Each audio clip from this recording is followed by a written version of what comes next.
Welcome to the 5-Minute Murder Podcast from 5minutemurder.com, where every week we take a look at a murder, a murderer, a serial killer, or an assassination in about 5 minutes. Episode 3. The Lizzie Borden Case.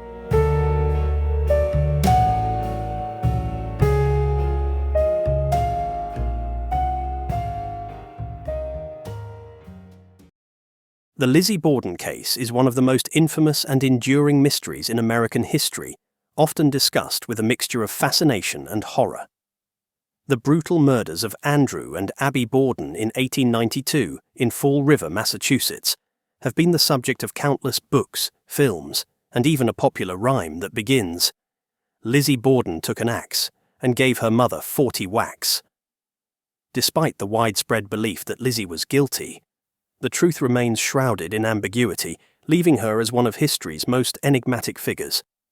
Lizzie Andrew Borden was born on the 19th of July, 1860, into a wealthy but frugal family. Her father, Andrew Borden, was a successful businessman who owned considerable property and had amassed a significant fortune. However, he was known for his austere lifestyle, which extended to his household, where even basic comforts were kept to a minimum. This frugality caused friction within the family, particularly between Lizzie, her sister Emma, and their stepmother, Abby Borden, whom the sisters never accepted as their true mother.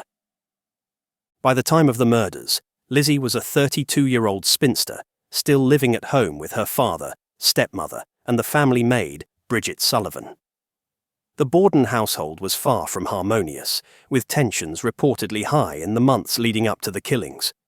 There were rumours of disputes over inheritance and property, and Lizzie was said to have resented Abby, believing that she was manipulating Andrew to secure a larger share of his estate for her own family. On the morning of the 4th of August, 1892, Andrew and Abby Borden were brutally murdered in their home. Abby was the first to be killed, struck repeatedly with a hatchet while she was making the bed in an upstairs guest room. The ferocity of the attack was shocking. Her skull was crushed, and she suffered 19 blows to the head. About an hour and a half later, Andrew Borden was killed in the same brutal manner as he rested on a sofa in the sitting room, his face and skull shattered by at least 10 blows. Lizzie, who was in the house at the time, discovered her father's body and alerted Bridget Sullivan and the neighbours. When the police arrived, they were immediately suspicious of Lizzie, although they struggled to find conclusive evidence against her. There were no signs of a break-in, and the murder weapon, a hatchet, was found in the basement, though it had been hastily cleaned. Lizzie's behaviour also raised eyebrows. She was calm and composed, with an explanation for every query, but her responses were inconsistent and often strange. She claimed to have been in the barn at the time of her father's murder, but there was no physical evidence to support her statement, and her account of the day's events varied. Adding to the suspicion was Lizzie's attempt to buy prussic acid, a highly toxic substance, from a local chemist a day before the murders. She claimed she needed it to clean a sealskin cape, but the chemist refused to sell it to her. Furthermore, on the morning after the murders, Lizzie was seen burning a dress in the stove, which she later claimed was stained with paint. The police believed it was the dress she had worn during the killings, and that she was destroying evidence.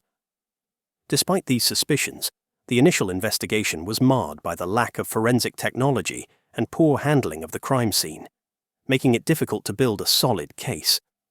Lizzie was arrested and charged with the murders, leading to one of the most sensational trials of the 19th century. The trial began in June 1893 and quickly became a media sensation, with reporters from across the country covering every detail. Lizzie's wealth and social standing, combined with the gruesome nature of the crime, made the case particularly compelling. The defense, led by former Massachusetts Governor George D. Robinson, argued that Lizzie could not have committed such a violent act, pointing to her character and reputation as a church-going, respectable woman. The prosecution, on the other hand, focused on the circumstantial evidence, including Lizzie's inconsistent statements, her attempt to buy poison, and her decision to burn the dress. They also argued that she was the only person with the motive and opportunity to commit the murders, given the strained relationship with her stepmother and her father's perceived favoritism towards Abby's family. Despite the prosecution's efforts, the jury was unconvinced. After just 90 minutes of deliberation, they acquitted Lizzie Borden of all charges, citing the lack of direct evidence linking her to the murders. The verdict shocked the public, many of whom believed Lizzie was guilty. However, the jury's decision reflected the societal norms of the time, where it was difficult to imagine a well-bred woman committing such a heinous crime. The acquittal did not mean that Lizzie was free from suspicion. She remained ostracized in Fall River, where the stigma of the murders followed her for the rest of her life. After the trial, Lizzie and her sister Emma moved to a large house they named Maplecroft, in the more fashionable part of town. Lizzie attempted to continue her life, but the shadow of the murders never left her. She was socially shunned, and her reputation was irreparably damaged. Even Emma eventually distanced herself, moving away after a quarrel, reportedly over Lizzie's lifestyle, which included befriending a young actress, much to Emma's disapproval. Lizzie Borden died of pneumonia on the 1st of June 1927 at the age of 66. She left behind a substantial estate, but her wealth could not buy her peace. The Borden case remains unsolved, with numerous theories but no definitive answers. Was Lizzie a cold-blooded killer, motivated by greed and resentment, or was she a victim of circumstance, falsely accused and unfairly judged by history? The truth may never be known, but the case continues to fascinate and disturb, a dark chapter in the annals of American crime.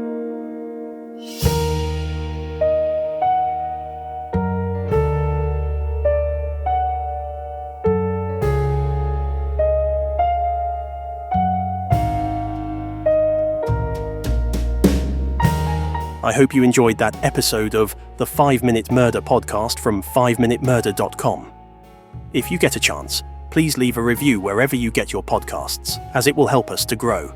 Also, why not check out our other 5-minute podcasts, 5-Minute Biographies, 5-Minute History, and 5-Minute Mysteries. Thanks for listening, and I'll see you next week.